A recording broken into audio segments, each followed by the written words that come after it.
The template we're replicating in Webround has a newsletter section with a complex design that integrated text components and a newsletter form inside a black container.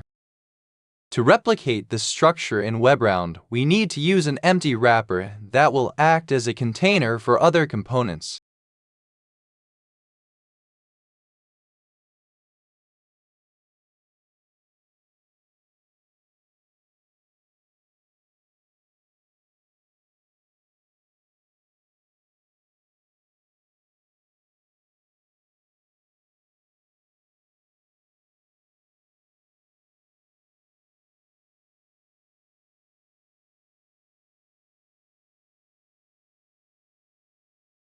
As the name suggests, the empty wrapper can't contain anything at all, so we need to integrate text as a normal Webround text component.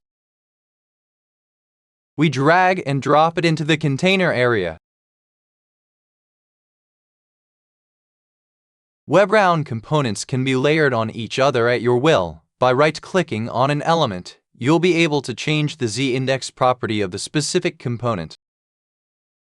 If the text has a z-index lower than the one of the empty wrapper, it will not be visible.